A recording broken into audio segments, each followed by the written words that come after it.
Sziasztok! Sok szeretettel köszöntelek titeket a Budapest International Documentary Festival virtuális mozitermében. Én Karsai Roni vagyok, a fesztivál egyik moderátora, és nagyon-nagyon örömmel szolgál, hogy itt van velünk Jeanie Finley, az Apa, aki gyermeket hoz a világra című film rendezője, akivel most beszélgetni fogunk a filmről. Hi, Jeanie! Hi! Thanks so much for having me here. Yeah, it's our pleasure, really. So even though we cannot do it in person, I'm still happy that you could make it online and we can talk a little bit about this very nice film. I think it's like, for me, it's a really interesting film because I think it's such an intimate portrayal of a dream coming true, of a very natural dream coming true. Mm-hmm. And I know that I read many interviews and watched a few videos with you and Freddie, and I know that as a journalist, he wanted his story to be told, and I'm just curious, how did you guys meet, and how did this project came through? Sure. Well, I mean, usually when I make a film, this is my 8th feature documentary, and usually I find a story and I go out and I get the access and raise the funding. But with this story, Freddie came to me and he was meeting with lots of different directors, and we were sort of match made by Charlie Phillips, who is the head of documentary at The Guardian. And he said, look, you should just talk. Freddie knew that he wanted to tell his story, but also that he didn't want to do the filmmaking. Yeah. And wanted to have someone to tell his story so there could be some distance from that. And I guess when we first met, I just had so many questions. It made me think about my own experience of being pregnant and having a baby, and how as a woman, as a cis woman, that was a different experience. I guess I just had a lot of questions, and it was the fact that I had a lot of questions made Freddie feel like I could be the right person to tell his story. And I'm really grateful that he did, but I guess that was just the starting point, really. And how did you approach this whole thing? Like, how did your relationship evolve? Because of course it takes some time to get comfortable, and even if he wanted the story to be told, it's different when you're actually filming. So how did you guys did that? So yeah, absolutely. It's one thing very clinically and logically to say, hey, I want to tell a story, and then you realize, oh, that means you have to wear a microphone and you have to be followed around, and sometimes that's me filming on my own, sometimes that's me with a camera person, and then sometimes an assistant, and it's very unnatural. So I tried to spend time with Freddie so he would get to know that. And it was really important that we had boundaries around our relationship. I sort of said to Freddie quite early on, this is going to be a big experience and we'll likely be connected together forever. We could be friends, but I'm here because I'm here to make a film. And for me, it's really important to have that sort of boundary because, the camera is a contract. I'm there to participate in your life, but as a camera person, I don't believe in fly on the wall. I'm too tall and the camera's too big for that to be a thing. But the film is a reflection of the chemistry in our growing relationship. So the way that you're experiencing in the film and getting to know Freddie is the way that I got to know him. Yeah, and I've allowed you to witness my experience of getting to know this human being. Yeah, I think it's interesting what you say, because that's, I think, by stating boundaries, that's the way you can keep also your professionalism, because of course you're involved, because it's such a personal story, so you cannot help but getting involved. But that way it's like it allowed you both, and of course Freddie's mothers and everybody who was involved, that okay, there are boundaries that we can keep, and that's I think that's important. Yes. It doesn't mean that I don't care. I mean, I feel like, it's no spoiler to say that Freddie has a baby. Yeah. And I filmed the birth, and when I filmed that, it was just such an overwhelming and moving experience. As I'm filming it, I'm trying to focus the camera, make sure the battery doesn't run out, but I'm also crying and filming and hoping that I've got everything. So it's this very discombobulating human experience of pragmatism and emotion all in the same time, which is sort of like a distillation of the whole filmmaking process. Yeah, and I also saw in one of the interviews that you guys had that when actually the birth was going on and she was in labor, he was in labor, and then it was like it was like you realized that one of the cameras were off, and then it was like interesting situation that you realized that one of the cameras was off, and then you sort of had to slowly go there, like without being noticed, and switch it on. Yeah, I knew that filming the birth was going to be it's a really big moment. We couldn't make this story without attempting to film the birth. And I felt a lot of pressure. And I wanted to capture it. And, you know, babies don't arrive on schedule, you know, unless it's an elective C-section. But we were just like, oh my God, when's this going to happen? So I'm waiting around for 2 weeks, 3 weeks, waiting for this baby to arrive, ready, with all my camera kit ready. And we'd rehearsed how I was going to set it up. But as soon as he went into labor, I phoned a cameraman. I went, come and help me, come and help me. And when we got to the hospital, Freddie said, it's just got to be you. Esme, his mum, came out and said, it can only be you, Jeanie, so you have to be on your own. So with my cameraman, I was like, you have to help me get the camera set up. So everything's set up. And the deal I had with Freddie was that if he felt uncomfortable, I would leave at any point, no questions asked. So I'm also like, oh my God, I have to not, this has to happen. Otherwise we don't have an ending for the film. And so everything was set up. And then, Richard said, oh, the camera over the pool is not on. He didn't switch it on. So I snuck across the room while Freddie had his eyes closed, turned the camera on, and then snuck back and got into position and just prayed that the battery on the camera would last for the birth. And I had no way of knowing whether it had worked until the baby had been born and we came out. And then I saw the whole birth on this camera. It was amazing. Amazing, really. And I think it's like, it's amazing how as the film goes on, it's like, it's amazing to see how Freddie and his approach also evolves in front of our eyes, because I think he confronts his naivete, because you can see that he's like, of course he wasn't prepared for what's going to happen when he leaves testosterone behind and then actually gets pregnant. So to see all the process of what he's going through, I think it's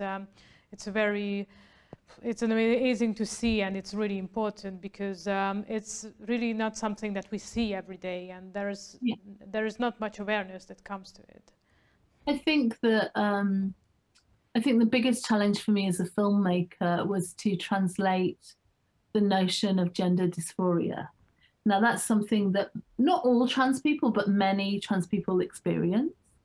And at the beginning of the filmmaking process, I thought that actually capturing the pregnancy was going to be the hardest thing. But the hardest thing was, as soon as Freddie stopped taking testosterone, he started to experience gender dysphoria, this cosmic toothache, as he describes it. And so my challenge as the filmmaker was to translate that for the viewer through things that Freddie said, but also I wanted people to feel it. So I would film with Freddie each day, and then I would run along the coastline and meditate on the film. And somewhere around mile 5 or something, I'd really feel like I knew how to tell the story. So the images would suggest themselves to me, and then I'd go and film them. So it's very, very instinctive, you feel it in your bones, and then you bring it to the screen. Yeah, I think that was very much visible. I think it was also very visible in a way if one observed carefully how your personal relationship evolved with them. Like we also Freddie's mom during the film, because there is this beautiful moment, I think, when she suddenly, like, it seemed to me like she suddenly sits down, like that she was sort of ready to talk, you know. Absolutely. And it's like she pours her eyes, like heart out, saying that, okay, the natural fear for a kid, and that she just wants him to be happy and to fulfill his dreams. And it's such a beautiful moment, I think. Yeah, that was a really interesting moment. I was at Esme's house. I wasn't supposed to be filming, and she just said, "I'm ready. Set the cameras up. I want to tell you." And because we didn't really, it's not an interview-led film, it's more of a observational, but she just wanted to get it out, and that's what you see on screen. And it was such a beautiful moment of, especially because otherwise she's such an open woman, and like she's the heart of everything. Like it's very, like you also convey that in Deal, she's like a center of everything. It's like she's a community person, like she's everywhere, but it's very beautiful to follow through her struggle as well, and her ideas and how it changes and how she experiences everything, this whole process. Yeah. And I think it's a very, like you said, it's like being as an observative film. It's a very subtle narrative, really, and it's a really nice insight into this very unique story. But also, in the same time, it's a universal one because it's about gender, it's about birth, about love and family, and all of the things that are really, really natural, and also these ideas that we want to be ourselves, and everybody just wants to be able to be themselves without getting labels put onto them. Yeah, I think Trevel Anderson, a really great queer writer, described the film as extraordinary. And he said, they said, you know, this is a story that's super ordinary in a way. And the job of the film is, you know, Freddie wants to tell his story and shout it, scream it from the rooftops until it isn't extraordinary anymore. It's just ordinary. Because I think the desire to have a family, to have children, it's in us. It's in many of us. It's not in everyone, but it's a very human and normal thing. When I got pregnant, no one questioned it.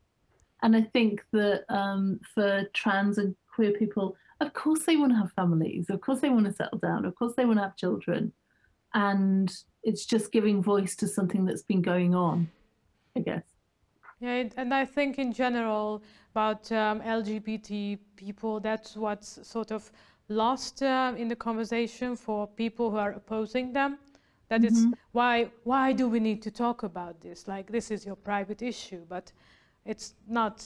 But we want to talk about it in general, everybody who's LGBT people or who supports them, because we want to talk about it so that we wouldn't have to talk about it anymore. And that's what it doesn't. It just sort of, there's this block, like the wall that we cannot go through often, I think. And and it's always difficult because I feel that I also have to talk about it because I'm average white woman with needs that are approved by society, but not everybody's so lucky. And I think it's important to talk about these issues because of that.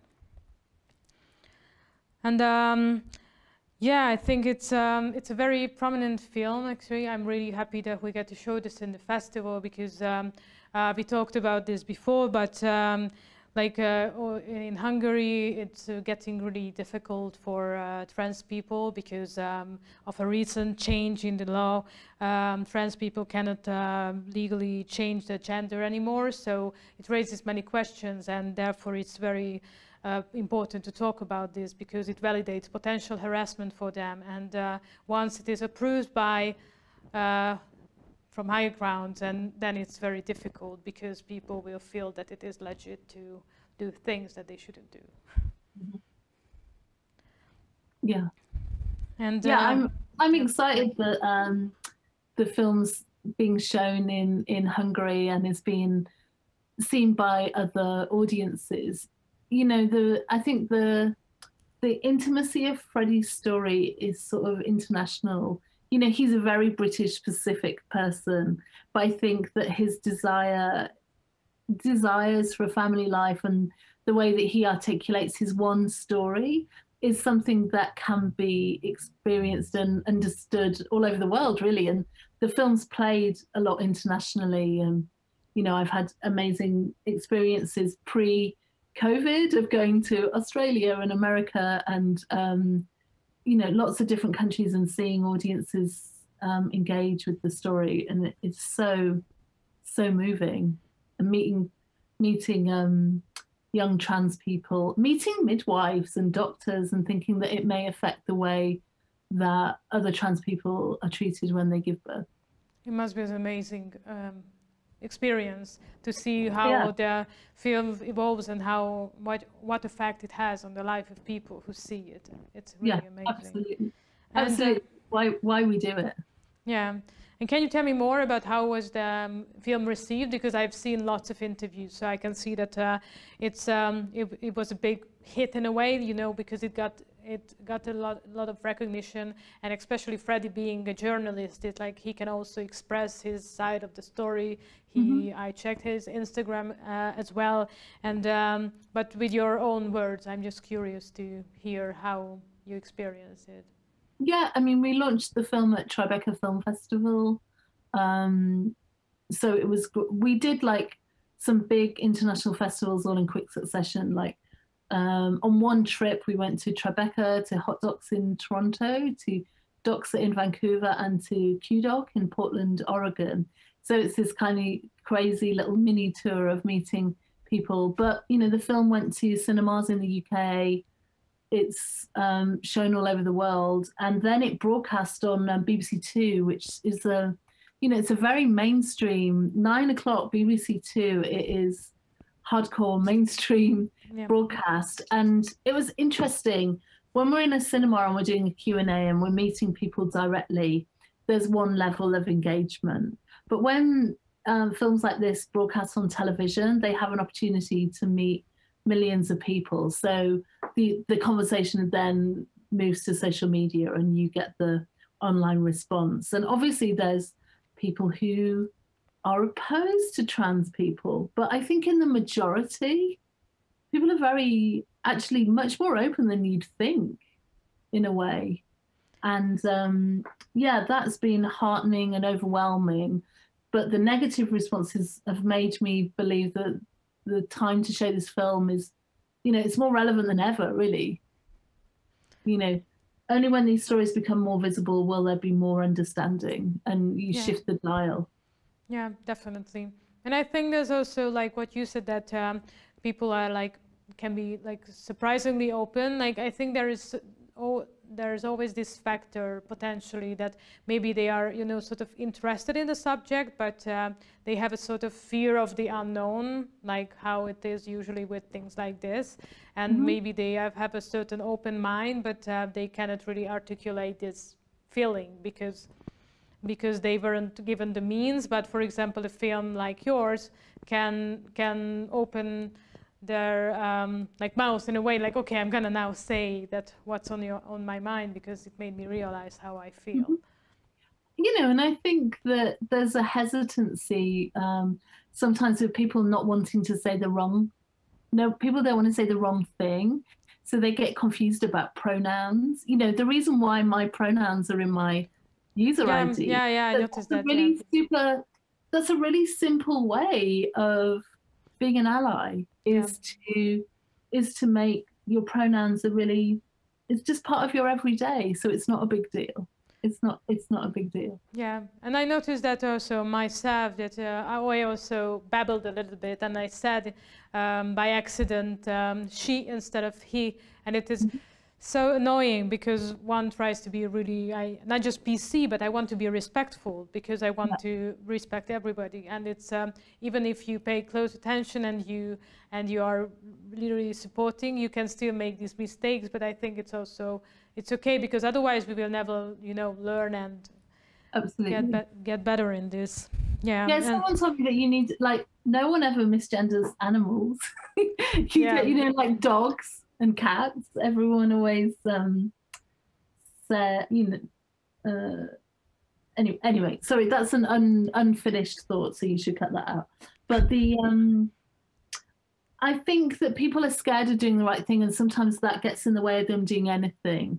And in a way, like CJ says it really clearly in the film, you know, if you're trying your best, then that's fine, you know, and if you said something wrong, if it's not done with intention, then that's okay. But like if you repeatedly misgendered someone, then that's a problem. It's like calling me Joanne.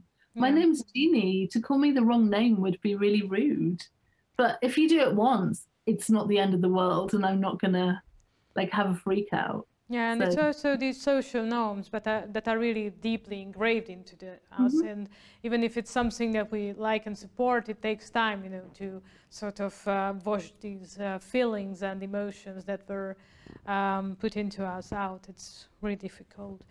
And I also, what was really interesting for me is that I saw that, for example, not recently, but in the last years, Freddie filed a court order so that in the documents that belong to his boy, he would be called father in the document, but he lost that court case. How is it finished altogether, the court case, or? As far as I know, he's appealing it, so he's taking it up the different courts, and he's trying to further that case because it's very. I think it's really, really important to him. It's really important for him to create a situation for other trans people in the world that is better than it is right now. So he's looking to shift the dial. So yeah, I'm not sure where he is in his case at the moment.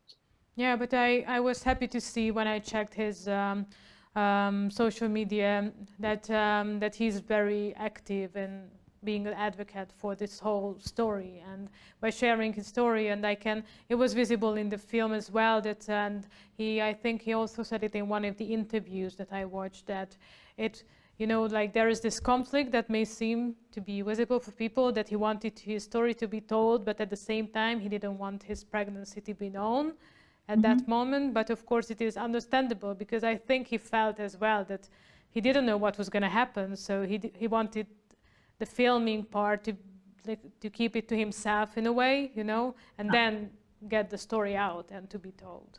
Absolutely. I mean, in the UK, we have a very active tabloid newspaper, and you know, it's a very active tabloid press, and there's a fascination with transgender people and the idea of capturing, you know, and outing a pregnant man. It's like a big fruit that they want to pick. It's just too delicious. And the thing is, Freddie pregnant, a photograph of Freddie pregnant is a tabloid story. A picture of him holding his baby is just a dad with his child. Yeah, it's not interesting anymore. Yeah, it immediately takes the sort of news, the tabloid wow factor. Yeah, exactly. So that's why we kept it secret. So I made the film in secret. Yeah, understandable. And I also said, like, how is he doing nowadays? Because I saw that he tried to get pregnant again, but he had a miscarriage, unfortunately. Yeah, he's been writing about his experiences in Vice. He has a new column called Dad Bod, and he's documenting it sort of warts and all, I guess. You know, he's recently written about the taboo of early miscarriage, and about how, you know, when I was pregnant, you didn't speak about the fact that you were pregnant until 12 weeks, when you had all the scans. And it's like he's questioning, why do that? What, you know, it's a painful thing to lose a baby. And so he's undergoing private IVF at the moment, so he can get pregnant again, and it gives him a greater chance of success, rather than just oh god, I can't remember the name. He just had sperm. I can't remember the name of the process. The process that we showed in the film of how he got pregnant, which was just adding sperm. Yes. Whereas this is a bit more complex. It's about implanting an embryo. Yeah. So he's doing that, so he'll have a greater chance of success. But unfortunately, when he tried that recently, it wasn't successful. So I believe that he's going to try again. And I think, like, bringing that into the picture, I think it's also a very important part, because that's not something that just that concerns trans people, because that's for everybody, all like women and anybody, any kind of background out there. I also have friends, acquaintances who had gone through miscarriage, for example, and there is this shame attached to it. That's just not okay. And like you say, that you're not supposed to talk about your pregnancy before 12, but miscarriage can happen anytime. And actually, there's it's deeply painful. And why don't we have this? Is it that we don't have this conversation because in the past it's predominantly affected women? You know, is that why? Yeah. Yeah, it's very, very interesting, especially that, and actually, like it's like miscarriage. The average ratio of miscarriage is a lot higher than most people think. I think the statistics say that potentially every 4th or 5th pregnancy can result in a miscarriage, and you know, like most. I was talking about this with friends. Like usually they just hope, you know, you are like hoping that you are not going to be the one who's going to be in the statistical figure. Sorry, and it is just it's why don't we talk about this more as different societies and nations, because it's something that is important for everybody. Mm-hmm. Yeah, absolutely. Yeah. Oh, well, thank you very much. I was really looking forward to this talk because I think it's a really important film. And even though you cannot be here present with us in 3D, but I'm happy that we get to do this at least online, virtually. Yeah, thanks so much. It's been really wonderful to talk about the film, and I'm excited that Hungarian audiences will get to see it. If anyone wants to know more or has any more questions, they can reach out to me on social media. I'm just at Jeanie Finley or at the Seahorse Film. We're on Twitter and on Instagram. Lovely. I hope that people will feel encouraged to do that, definitely. Great. Then, thank you for your time. Thank you Jeanie. so much. Yeah. Take care. Yeah, take care, you too. Na, akkor ennyi volt a beszélgetés. Nagyon köszönjük, hogy velünk tartottatok, és reméljük, hogy aki nem volt túl sok spoiler, és reméljük, hogy aki már látta a filmet, annak tetszett a beszélgetés, aki pedig nem, az remélem, hogy úgy dönt, hogy a beszélgetés alapján megnézi. És ne felejtsétek el, hogy március 10-éig az összes filmet és beszélgetés, köztük ezt is megtekinthetitek, szóval jó szórakozást!